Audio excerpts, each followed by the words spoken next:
Da da da! What's my good cheer? Welcome, welcome, everybody. Let's give YouTube a couple of minutes, get those notifications out, let people know I've gone live, and in the meantime, let me find my remote here so I can turn on my lights. I'm never prepared to go when I am ready to go, and I have no idea.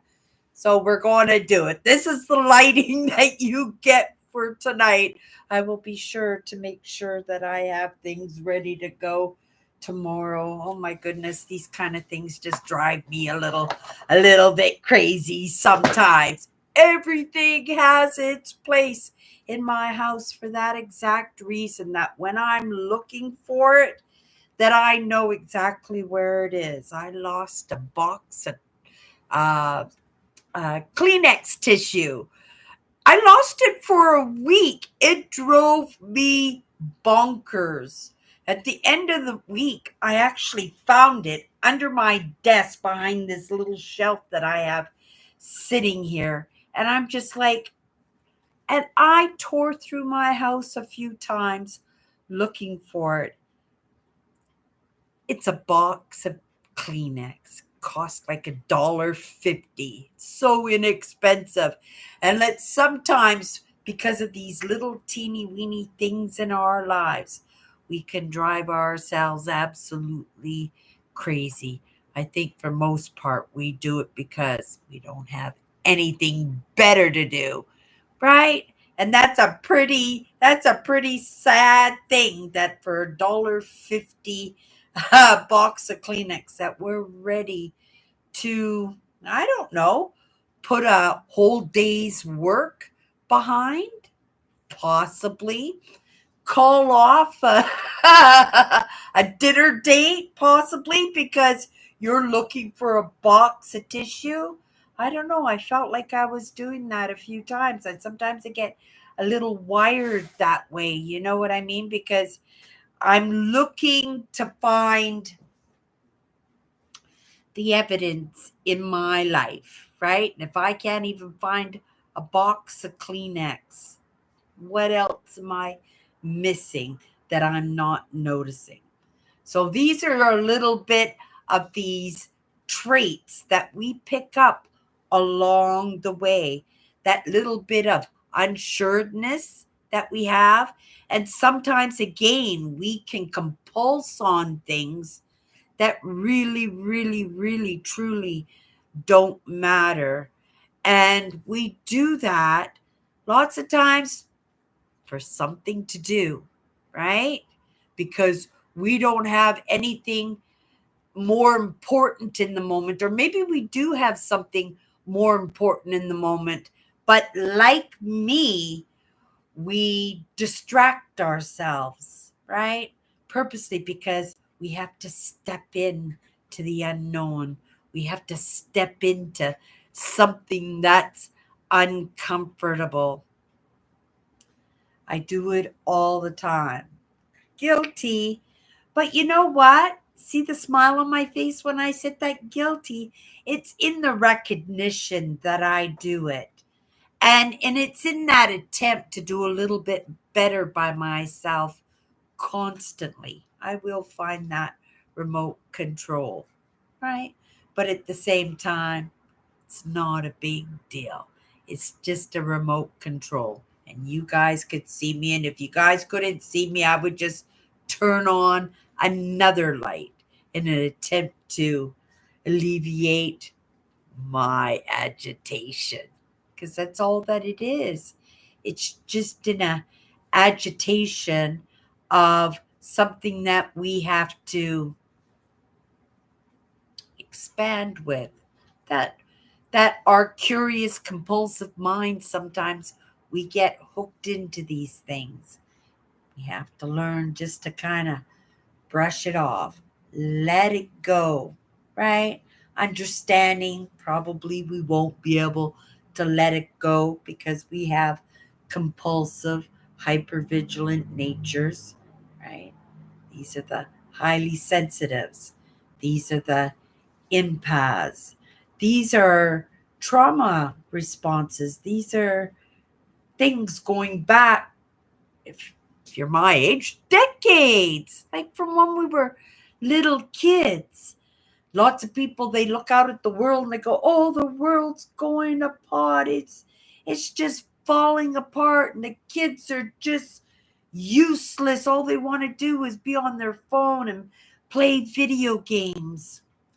Kind of felt that way at one time myself, but recognizing and experiencing my life the way that it plays out sometimes, those serendipities, those little things that I can't explain in the way that I move, in the way that I think, or the way that I change the way that I think, or the change the way that I interact with others, or in a moment have a frantic thought and then all of a sudden it's just dispersed and I have to bring myself back to the main branch because I've forgotten exactly what I've been talking about or what I'm doing.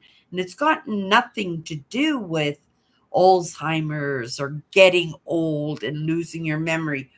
What that is the short term memory from maybe being a little bit bounced around when we were kids, or yeah, it's the 60s and 70s. A lot of that physicality in parenthood was still widely accepted. Probably the strong hand and that tough love was probably actually encouraged when, that the children were starting to become a little bit more independent when they were teenagers rather than young adults, and we end up butting heads and trying to break away, right? Lots of animals, they stay with their mothers for years, like polar bears. The cubs can stay with their parents for 3 or 4 years, but then comes a point that mother cub is going to actually attack the baby to get it to, and it's not even a baby at that point. It could be like 3 4 years old before it just scoots it off, right? And that mother bear is pregnant again with the next cub. But other cubs, they reject the babies soon as, like the turtle, lays the eggs and then just disappears. And what happens? All these baby turtles get born and they're all picked up by seagulls as they're trying to make it to the beach, make it to the water, right? So we look at ourselves and go, "Oh my goodness, the kids are going apart. They're just falling apart. There's no good mentorship, no good parentage," right? That what's the world coming to? Well, you know what?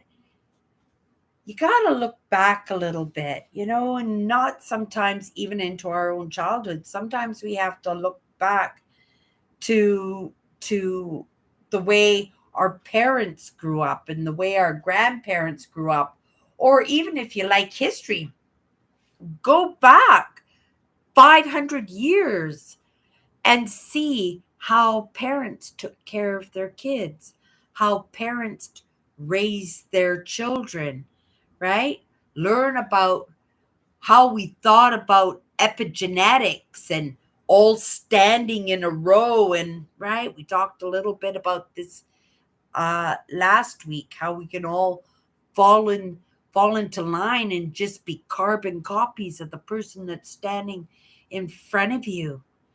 And when it comes to evolution, right? Evolution is growing, expanding, and bringing on things and eliminating things. Like, there are lots of organs in our body, from my understanding, that we don't even use anymore, that they're not quite sure what they were used for in the first place.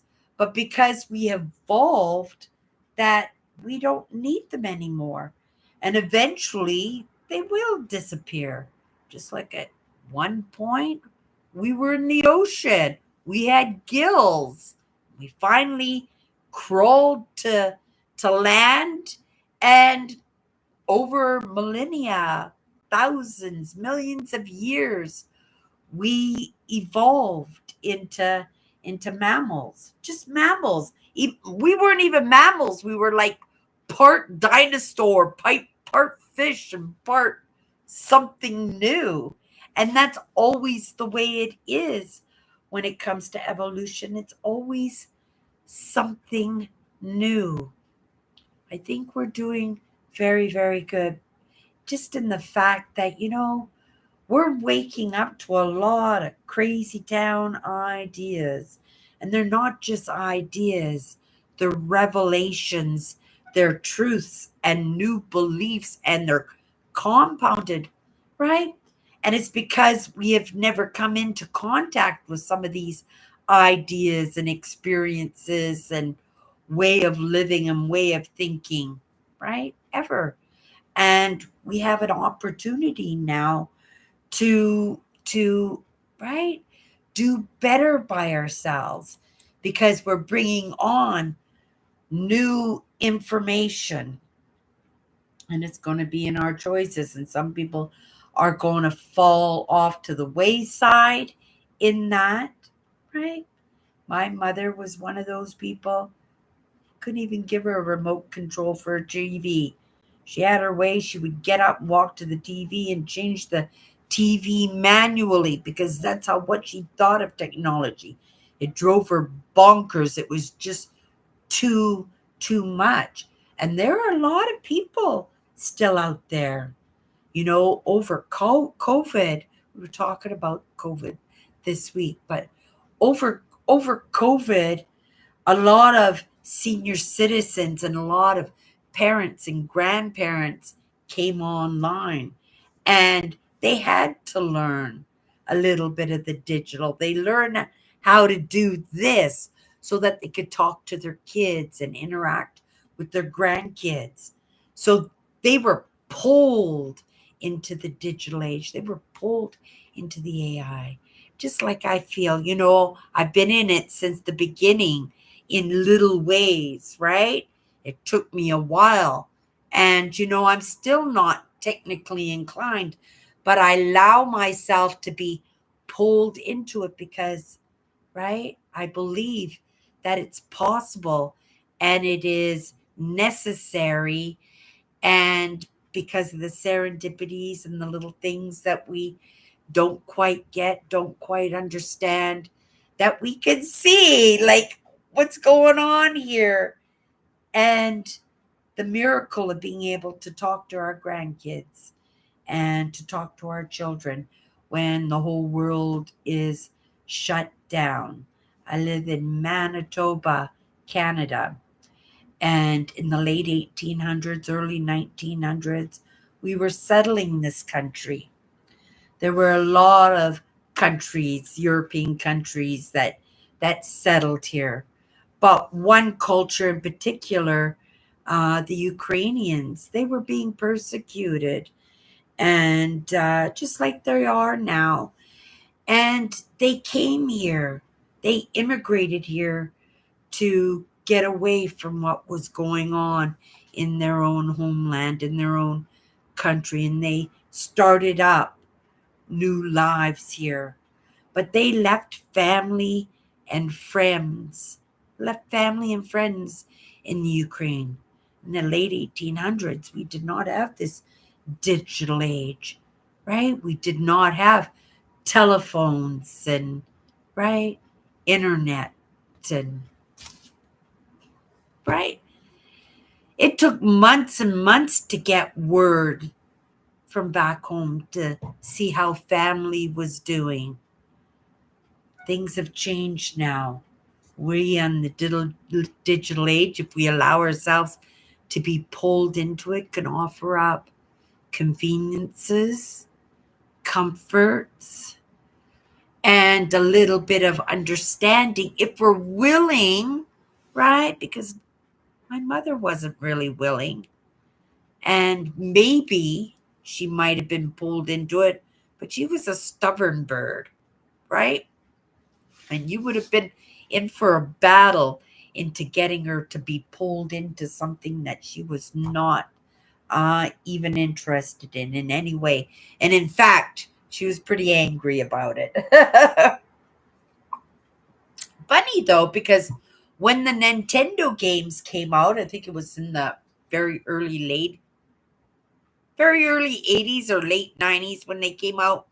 She loved it. She could sit there and play forever. And if she didn't play because, everybody was fighting over the controllers, she was just happy to sit there and watch people play the video games. So it's hard to say in that, right? For somebody who is not technically inclined, but at the same time, she was being pulled into it in little ways that she didn't notice that she was being pulled into it. I think in her mind, a remote control was like the IBM computer, right? Whereas a video game, it was a game, it was a puzzle. Maybe she loved puzzles. I don't remember her ever playing puzzles.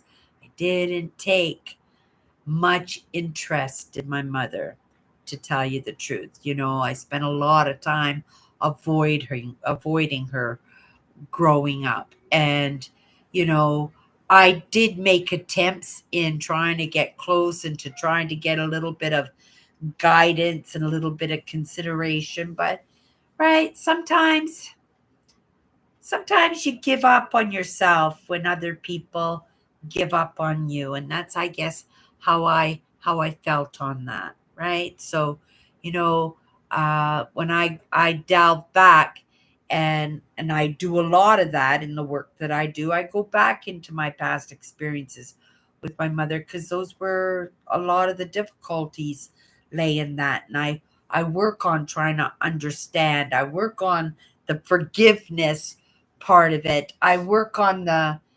understanding, which is so hugely important, because if we can understand, we can make a little bit of movement out of that. It's when we don't understand, like I said, when I come in here, we get a little bit of compulsed. Where's my Kleenex, right? Right? And we get compulsed in that, and then we could just block anything and everything out, and that becomes our main focus in that. I don't know why I never got hooked on video games, because it was in my family. We did everything as a family, because we were kind of, I didn't know it all the time, but I think they call them family cults, right? Uh, it was the way we were brought up, and we were dynamic, and each one of us kids were dynamic, but each one of us kids grew up a little bit differently. And for me, I would never have thought that working in social media would have been a thing for me. I always thought that it would be in serving, literally as a waitress. Never knew as a bartender. Bartending happened to be one of my favorite jobs ever.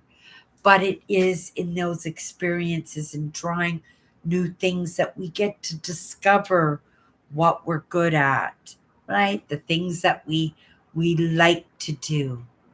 And we also get to learn, right? That the world's a much bigger place out there, that the world today might not be as bad as we thought it is, right? Things are a little bit closer. Things are always going bad. There have always been a war somewhere in this world going on. There has always been some kind of political idea that they were scrambling to eliminate or to expand in some way. There has always been that grab for attention, that grab to draw in an audience, a following, right? And everybody is vying for attention, whether it's the child looking for her the bottle, right? Whether it's the teacher trying to get the attentions of the students.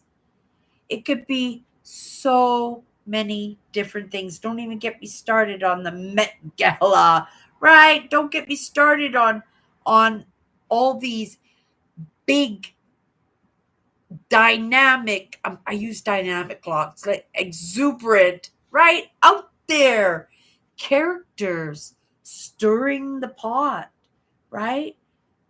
And what are we doing? We're just going, woo, what is that? And we compulse on it.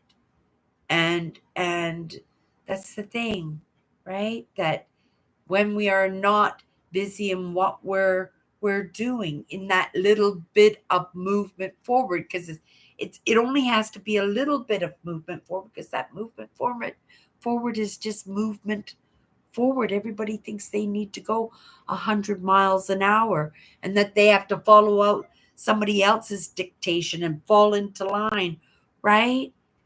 That we forget that we can just be our own persons, right? Just to appreciate where we're at in the moment. And, I am grateful I got pulled into the digital age. I am super grateful for that. I would no question not be here. And there's so many things in my life, right? And I say it all the time. I wouldn't be here if it wasn't for that. But that's the thing. Those are the things that draw my attention as to, oh my goodness, why did that come across my path? Why did I get that lesson? Why did that have to happen? Right? And just stop for a moment and pay attention to it. Right? Because you might decide that you might like it. You might like to try it. Right? And even if you don't like to try it, it's always good to try new things, right? And just trying something and deciding for yourself that you don't like it, at least you have an answer, right?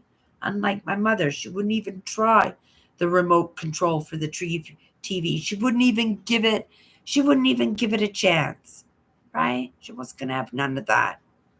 And she didn't have an opportunity because that was her opportunity to be drawn in to technology.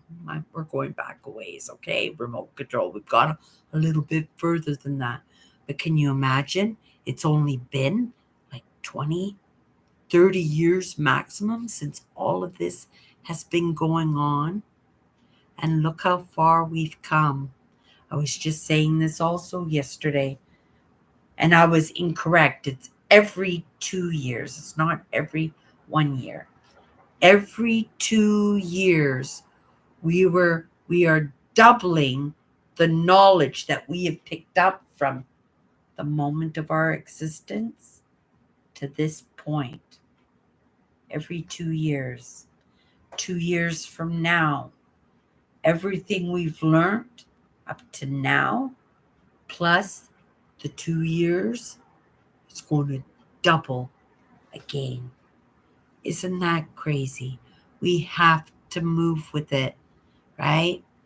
Part of our evolution now is kind of dictated by AI, the medicine, the science, the education, that buying for others' attention. So you're looking at sales, right? And marketing, right?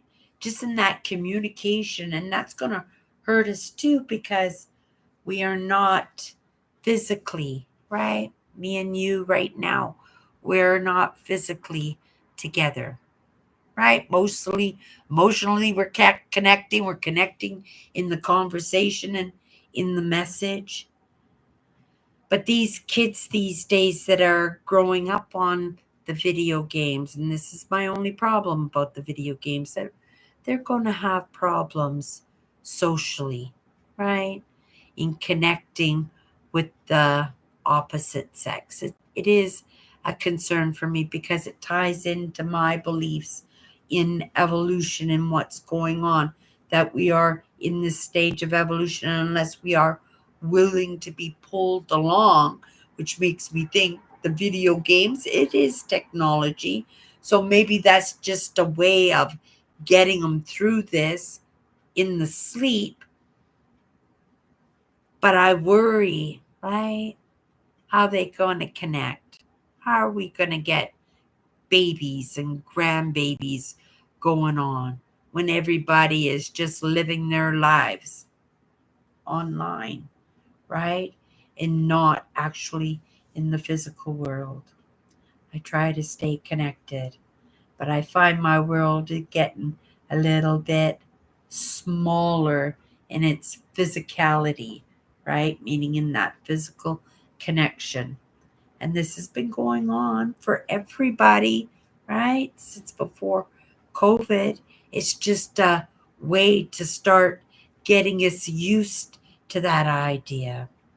Maybe we've gotten a little bit more further advanced in medicine and science and in the technology in this world that we live in that's so dictated by its artificial intelligence, that maybe we can not go extinct, but use those resources, which are now tools on our belts, not just the doctor's belt, not just on the teacher's belt, because all that information is online, right? That I am working in emotions, and I'm getting lessons by not just psychologists, but the teachers who teach the psychiatrists and the therapists.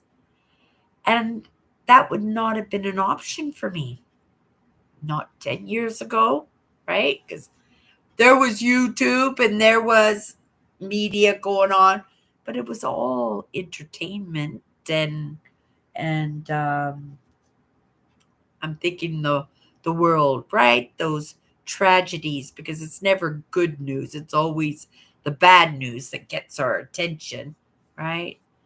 I like the feel good. I like the feel good post. I really do. I like to shed a tear every once in a while. It's a reminder that I'm human, and I want to constantly be reminded that I'm human, because we do live in that world. But I tell you, you know, the world is no worse, right? It's not, right? The worst of times right now. This AI is going to serve us so well when it comes to saving lives, when it's maybe finding other planets that can hold life so that we have a little bit of a backup plan, right? That we have tools on our belt that we can better maneuver around these social issues that we have. And right, be able to stay healthy and balanced in a physical, mental, and emotional state. Really, that's going to be the challenge, right? Because, like I said, maybe science, maybe medicine can make it so that now mankind doesn't have to go extinct. Maybe every little boy, when he turns 16 years old, it's a rite of passage. He can go down to the sperm clinic and donate, right? How do we know? These are ideas that haven't even been born yet, because these are not problems that haven't surfaced, right? They're seeded, but right, they haven't sprouted yet. But right, there are issues going on in the world right now, and um, uh, we're not special when it comes to the rest of the mammals. To that, we are our worst enemy. We can call some of the shots there, right? Whereas the other animals are just dictated, by our movement and how we treat this world, right? But we can easily go extinct. It wouldn't take much. It would take a meteor hitting the earth and putting us back into an ice age. See everybody scramble with a couple of sticks trying to make a fire. They wouldn't even know how to do it because they spent their whole life playing video games. Right? But like I said, maybe they're on the video game so that they can sleep through whatever is next, right? And the ones that can are the ones that will, right? The ones who can't, maybe that's just not movement. Maybe that's just not evolution. Maybe it's not. Not to make myself a little bit hypervigilant in that because we can go a little bit munchy on the reasons. I am creating the best human being I possibly can, but I'm doing it in baby steps, and I don't feel the pushback in that. Except in putting the roof over my head. That would be the only pushback in that, and that's just another form of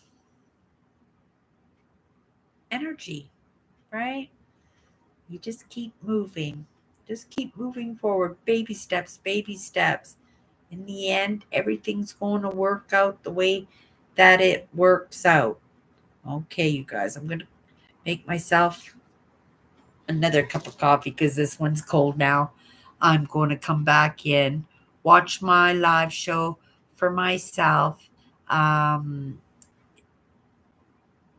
I did my best this weekend in trying to get a few things done. I tackled one of a big tasks that I've been putting off for a long time in my procrastination, and it was